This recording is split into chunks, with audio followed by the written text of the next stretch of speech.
I'm Maya Chupkov, and I'm a woman who stutters. I'm Cynthia, and I know nothing about stuttering. And this is Proud Stutter, a podcast about changing the conversation about stuttering and embracing verbal diversity in an effort to change how we talk about it, one conversation at a time. Let's get into this episode, which is, drumroll, dating with a stutter. Woo! Cynthia, this is your favorite topic, huh? I know. I don't know if it's my favorite necessarily, but it's the one that I talk about most. Dating generally, but dating with a stutter, that's a whole new thing. Yeah. So dating with a stutter. Let's see. Where do I start? I probably started thinking about dating when I was 5 years old. You started thinking about dating when you were 5? Well, maybe not dating, but I started thinking about boys in like a very serious way when I was 5. Oh, dang. You matured early. Yeah, it was really embarrassing. I used to chase boys around the playground and make them hang out with me. There's this one boy that I would just chase around, and everyone would make fun of me because I would always chase him around the playground. And my mom but my mom set up like a play date with the two of us at our house. And I remember it being like the most awkward thing ever. Like he wouldn't even talk to me. So that was kind of I wouldn't say that's when I was thinking about dating, but I just remember being so boy crazy from a very young age. Okay, to be fair, maybe not as young as 5, but I remember in elementary school doing pretty much the same thing, like chasing boys and them not getting it. You know, like I thought it was abundantly clear that I had a crush on them. Yeah, I think middle school was really the time when I first started seeing, my friends start dating. And what I mean by dating in middle school is just holding hands around the yard and having everyone spying on you. But I didn't really ever date anyone until college. And I don't think it was because I had a stutter. Dating always seemed unfathomable to me. Like, I always thought, how could I establish a relationship if I spent every moment afraid to speak, afraid to stutter? It didn't really go well together. Right. And that's on top of the pressure of actually dating anyway and trying not to say something stupid. Yeah, it was a struggle, and I'd always see my friends talking to their boyfriend friends, and I'd always, just imagine talking to a boy too and not stuttering and just having like this perfect speech where he'd be like, "Wow, you're so eloquent," just being mesmerized by my speech. And I just remember always fantasizing about that. And I had a very outgoing personality when I was younger and still to this day, but I think when it came to dating, stuttering did hold me back because I would always want to impress boys, and I'd always want to pass as fluent when it came to stuttering. I didn't want a boy to find out that I had a stutter because then he wouldn't like me anymore. I want to go back to something that you said earlier about eloquence because I think that's really interesting. I know you know this person I'm about to talk about, but my first college boyfriend, I remember I would talk to people about him before we started dating, and everyone would always say, "Oh my God, he speaks so eloquently." And that was something that people were trying to use. That was a piece of evidence people were trying to use to convince me that I should date him because he spoke so eloquently. And it's just so interesting to hear about your struggles when I know from my own experience that that is something that is very attractive to people. Yes, exactly. And when I was a teenager, and I'm sure all the teenagers out there can relate, I was so obsessed with coming off a certain way around boys, right? We all want to like be our best self in front of a boy we like, right? Whether that's having the right clothes and the right makeup, and speaking is a big part of dating. It's a big part of making a good first impression when you first meet a boy. That was definitely something that held me back, and it made me just stick with my guy friends. Like, I never had to worry that my guy friends would judge me because they already knew I had a stutter and they didn't care about it. So does that mean that you ended up dating a lot of your guy friends who already knew you and you didn't have to impress first? No, I never had any romantic relationship with a guy friend. Actually, yeah, when people say that, oh, like we used to be friends and now we're dating, I never experienced anything like that. No one really pursued me in middle school and high school. So I don't know why that's the case. Maybe I was blind to it. I don't know, but my experience in middle school and high school, boys were just not interested in me. We were definitely too cool, for sure. To get into more of my journey with stuttering and dating, it started with really beginning to understand that my speech impediment, which had tortured me since childhood, was actually a useful tool in deciphering the quality of a person. I think that honestly is one of the reasons why I never really dated a douchebag, which You can't say douchebag.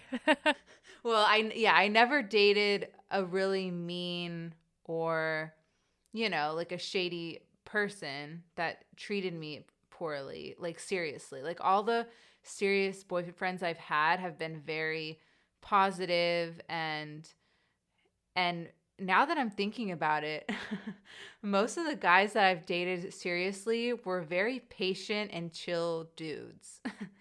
And I think I could usually tell right away whether a guy wasn't for me.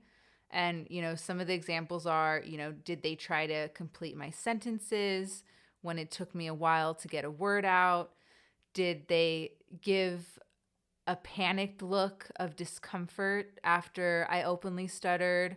Really? Oh, yeah. Like, because I would go to parties in high school, and we'd always go to parties that were like outside of our high school so we can meet new people. And almost every time I introduced myself, there was like some jerk that was like, what did you forget your name or something? Like, that was so common.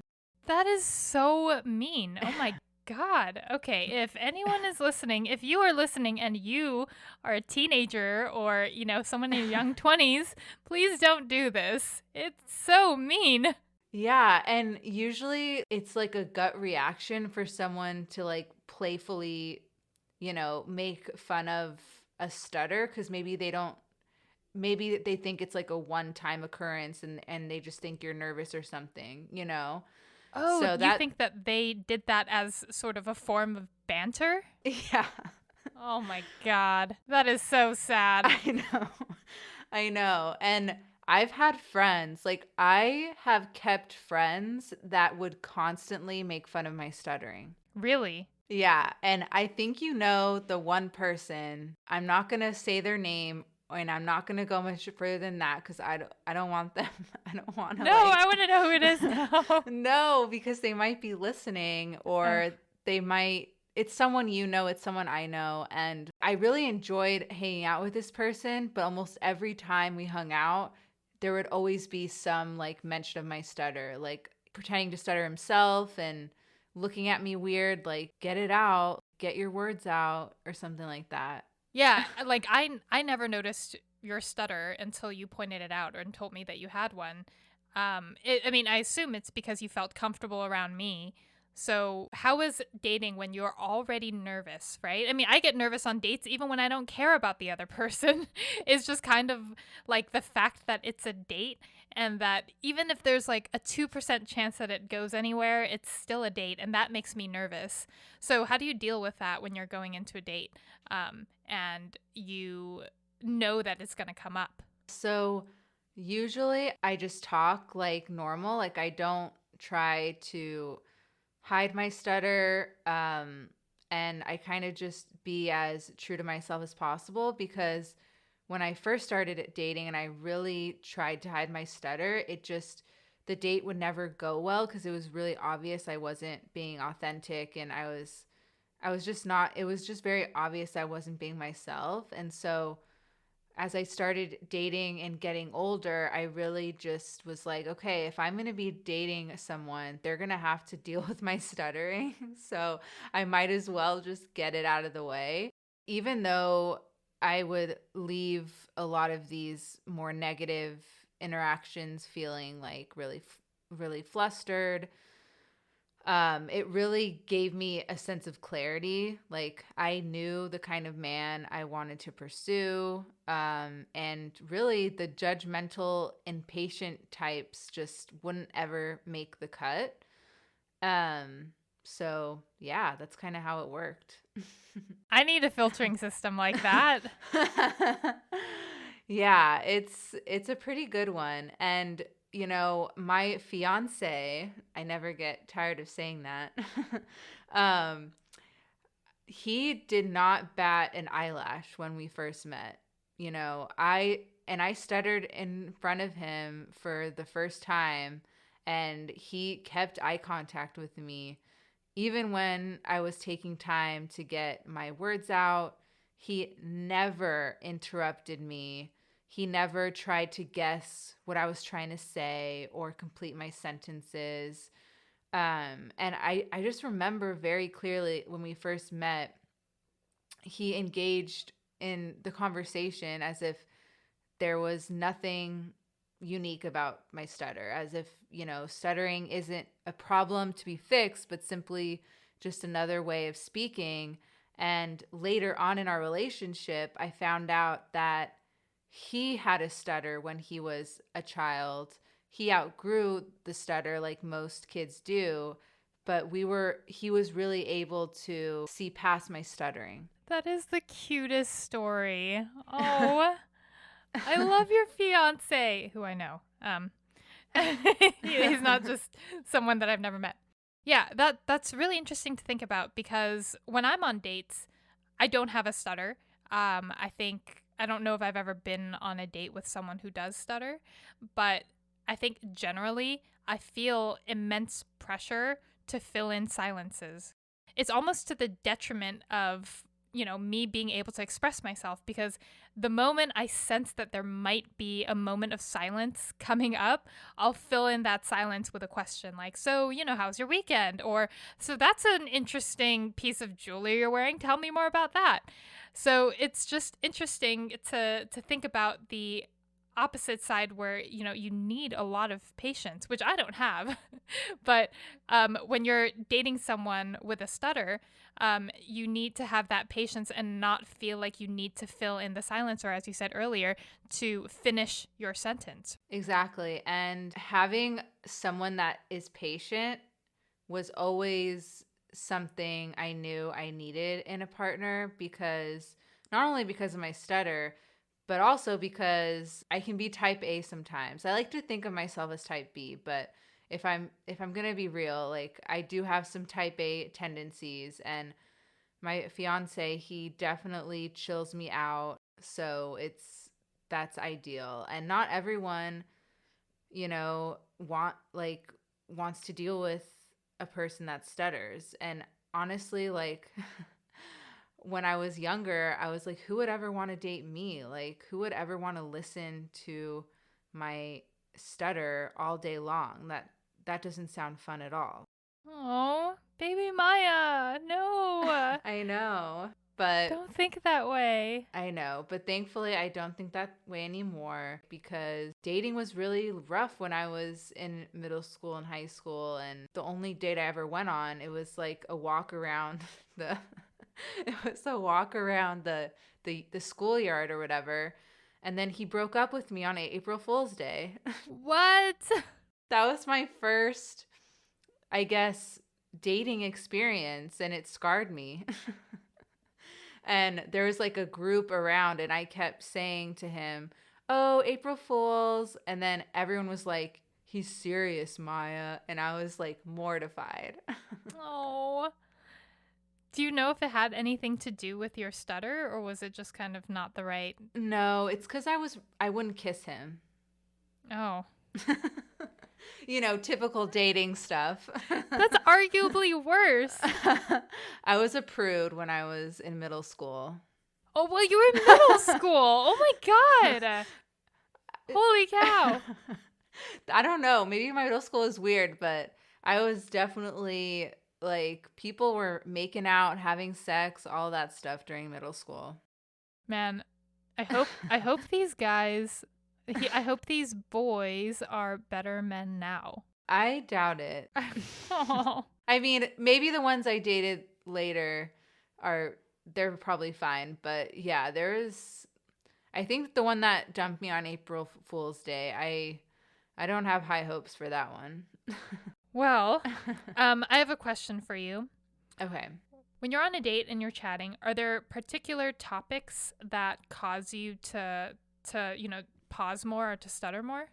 Not any I can think of. I think when there is an awkward silence, I kind of take the same approach you do and I try to fill in silence. Like that's my go-to. Dating with the stutter, like I always kind of approach it like I would even if I didn't have a stutter. I just kind of, you know, didn't really mind my stutter because it was really apparent by the end of the day whether or not it would work or not and whether or not he was giving me weird looks for stuttering. I can go a few dates without stuttering and then all of a sudden it's like as clear as day that I stutter and then that can alter the relationship. So it's not always that first date where it's immediately clear. There are times when I pass as fluent. That's interesting because I would have assumed that, if you met someone and you clicked with them right away, for example, that would make you or that would help you to stutter less versus if you met someone that you didn't quite click with and then maybe you would have to pause a little bit more, but that doesn't seem to be the case. Yeah, it honestly, stuttering has nothing to do with nerves. And when I tell my fiance that, he always looks at me like, wait, are you sure? Because it just seems so logical and intuitive that, yeah, of course, you probably stutter more when you're nervous or anxious. And definitely stuttering has contributed to my anxiety, but I don't think there's like a physiological connection. So it's kind of like on any given date that you go on, it's kind of fair game if you stutter or not. Exactly. Wow. Yep, sure makes life interesting, huh? Have you ever been on a date where someone judged you for it right away and just completely rubbed you wrong as soon as you started stuttering? I can't really point a finger to an experience like that, but there actually was an experience where I was taking a road trip with a guy I really liked. I had the hugest crush on him. And the whole way there, we were vibing and I wasn't stuttering. It was great. Like, he had no idea I had a stutter. Things were going so well. And then we get to the cabin where we're all staying, and it's like such a great few days. And then on the drive back, my stuttering kicks in, and I could tell right away he was just like, wait, what? Like, what's going on? He didn't say anything verbally, but I could just tell he was just looking at me differently. And things were never the same after that. Who knows? I don't know. I can't say that it was really only because of my stuttering. Maybe we just grew apart, or maybe, something else happened that I couldn't think of. But I always relate that experience to, oh, he must have discovered that I had a stutter and therefore he wasn't attracted to me anymore. Right. And it's possible that even he doesn't know if that's the reason, right? Exactly. Sometimes, you just go your separate ways and it's just a natural separation. And, it was a fun weekend together, but I just wanted to end on a more positive note. So, my fiance, Kyle, he was actually the person to recommend I do a podcast project on stuttering and using the podcast for my Center for Story Based Strategy fellowship on stuttering. So he planted this idea in my head, and now it's grown into me doing this podcast and sharing my stutter to people outside of my comfortable circle of friends. And even through this sharing, it's really helped spread awareness about stuttering, because I think stuttering is probably one of the most misunderstood disabilities, because it's not the most intuitive disability. And I think the reason why that is because a lot of it is internal. And just because someone might sound fluent, like, you have no idea what's going on in their head, right? Like, there's some days where I am so fluent and I am like, yeah, like, I got this. But what you can't see is just the struggle of like keeping up that appearance and trying really hard not to stutter. So yeah, that's why we're here. And I think dating is a great thing to talk about, because it could actually end up helping people who date. And people who don't stutter, like my good friend Cynthia, could learn a thing or two. Yeah, I was going to say, someone give me a stutter. Maybe I'll find someone patient enough to handle me. And that's it for this episode. I'm Maya. And I'm Cynthia. And you've been listening to Proud Stutter. This episode of Proud Stutter was produced by me, Maya Chupkov. And edited by me, Cynthia Chin. Our music was composed by Augusto Denise, and our artwork by Mara Ezekiel and Noah Chupkov. If you have an idea or want to be part of future episodes, find us on Twitter @ProudStutter. You can also find us at www.proudstutter.com. Drop us a note or share a voice memo. What's your stuttering story? What topics would you like us to cover? And what are you curious about? And if you like the show, you can leave us a review wherever you are listening to this podcast. More importantly, tell your friends to listen too. Until we meet again, thanks for listening. Be proud and be you.